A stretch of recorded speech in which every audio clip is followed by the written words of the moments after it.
The silence around Citizen 4. A bullet, a pillow, and a nation that forgot. He was called Citizen 4. Not because the world didn't know his name, but because that's how powerful he was. In the official state registry, only 3 people outranked him: the president, the vice president, and the chief justice. He was the man in every room where it mattered, the president's closest national security advisor, a policy architect, and a rumored contender for the highest office in the land. And then, he was dead. 1 bullet, to the head, in his private bedroom, while the building was crawling with armed police guards. It was a rainy Tuesday night, the kind of rain that soaked everything and silenced the streets. Inside his heavily guarded estate in the capital, Citizen 4 retired early. His staff had left, the last meeting was over, and the surveillance cameras blinked calmly through the night. At exactly 12:17 a.m., a security officer reported a strange thud from the East Wing, Citizen 4's quarters. By 12:24 a.m., his personal aide found him slumped on his bed, a bullet hole in his head, blood soaking through the pillow, and his left hand curled strangely under his chest, as if he never even had the time to react. No gun was found, no sign of forced entry. No one saw anything, no one heard a shot. And just like that, the country's number 4 citizen, the man who wasn't supposed to die, was gone. Citizen 4, Adebayo Salako, wasn't just powerful. He was a strategist, a kingmaker, a father of 3 and a husband of 22 years. He came from humble roots in the north but rose swiftly through military intelligence and into the presidential cabinet by his early 40s.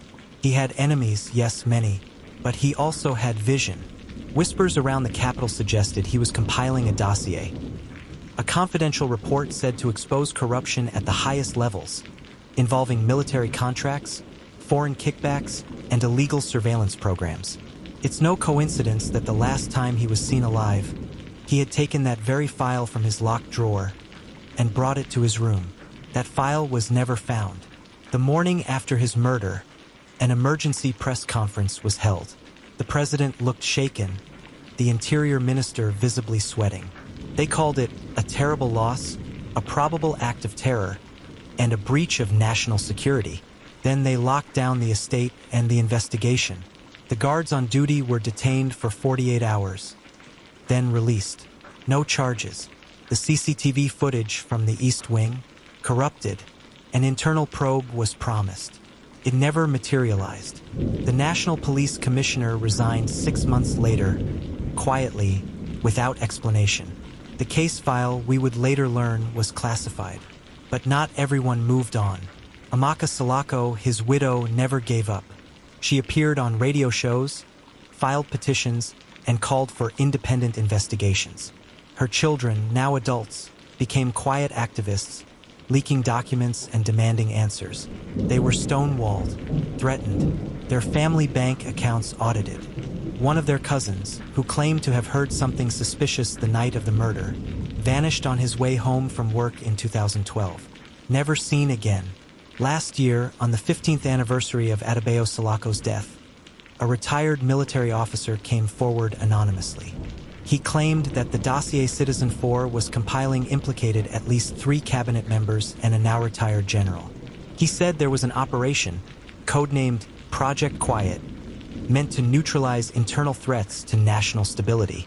When asked who ordered the hit, the officer allegedly replied, "He wasn't murdered. He was erased."